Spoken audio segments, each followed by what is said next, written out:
Hey guys, Toby here from Have the Fitness.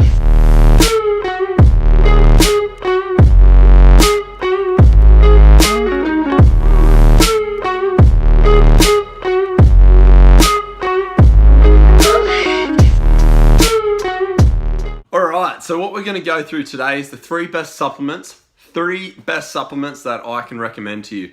So quite cheap and easy. So your fond supplement industry covers from fat burners all the way through to proteins, different multivitamins, and then like vitamin breakdowns like vitamin D, calcium, potassium tablets, even vitamin B complex. They usually list everything, and then you can get broken down forms of the 20 odd amino acids. So anywhere from like creatine all the way up to just your branched chain amino acids or essential amino acids.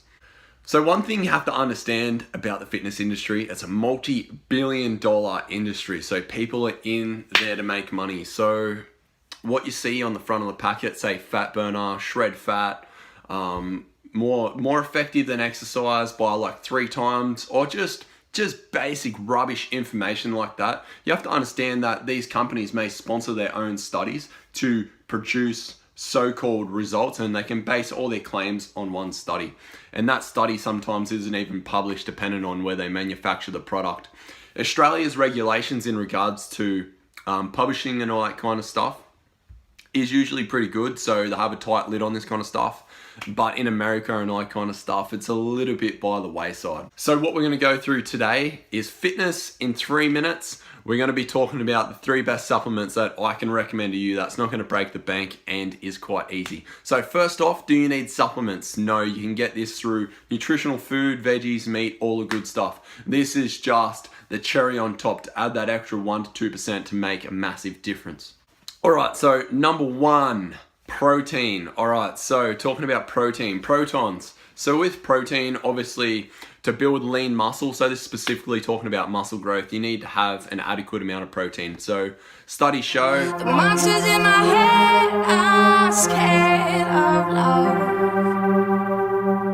Finding people 1.4 to 2.2 grams per kilogram of body weight to be in a surplus of, say, protein, a higher protein intake for the day. That's what matters. Not how much protein you have per meal, how much protein you're having in your macro. So look at the macro, so your daily intake of protein, that's what's important. So your 100 kilo male, anywhere from 180 to roughly 220 grams of protein if you're lifting weights and trying to get it done and grow some muscle and get big and strong. So protein, so come from the source of whey protein, getting it in the form of nutritional like veggies or meats or anything like that, or you can have a vegan based protein. The protein might come from like soybeans or rice protein powder, stuff like that. So I've personally tried whey protein and I've tried the vegan protein. I personally like the vegan protein, so maybe shoot for a vegan protein or a whey protein, whatever floats your boat. Whether you get a flavor one or a vanilla one is up to you. Yeah, mix that in with a smoothie or whatever you want to do and go from there. Like, it's good. Just focus on your daily intake of protein. Number 2, we're talking creatine. So creatine is probably one of the most scientifically studied supplements out there. There is some studies that show that it causes balding, but it's like anything. How you going? It does a lot of things. So improves energy, your 1RM, because it helps in the anabolic energy system regards to ATP, CP chemical reaction of your synapses when they contract and relax. So it's that CP portion, creatine phosphate.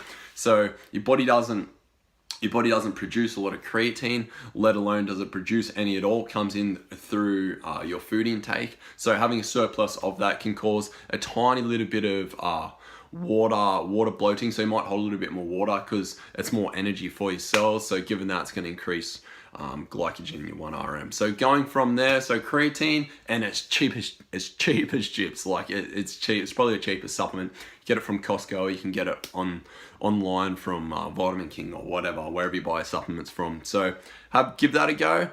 Males and females, you don't have to worry about loading or deloading with it. You can pretty much just take it every day, so 5 to 10 grams year round. And then number 3, so vitamin D. So for vitamin D to work, you need to have calcium in your body. So vitamin D and calcium act as like a male and female. So basically they work with each other for your body to be healthy and for your bones to function properly and for your cognitive function to work correctly and all that kind of good stuff. So you need a certain amount of vitamin D a day.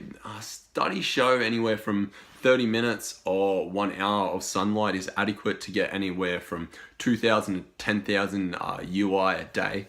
But some people that live in the northern hemisphere that may be of a darker skin color will need to supplement vitamin D, and you can get this test done through your blood levels. It is probably a good idea to get your blood levels checked so they can check for this. So probably the best tablet you can take is vitamin D and calcium in the one tablet, because like there's nothing wrong with taking a little bit extra calcium. So healthy bones, more vitamin D, it will help with serotonin production as well. So generally if you're down, you might be sad and feel a little bit lonely or something like that. That might be specifically caused by being vitamin D deficient. So it may be beneficial for you to go and get a blood test and get those markers checked and all your markers checked to see what diet is more beneficial for you. All right, guys, I hope you enjoyed this video. So like, subscribe, and comment. As always, I'm just going to finish up the video with a little workout edit, and catch us in the next one. Sink in love. Sink in. Sink in love.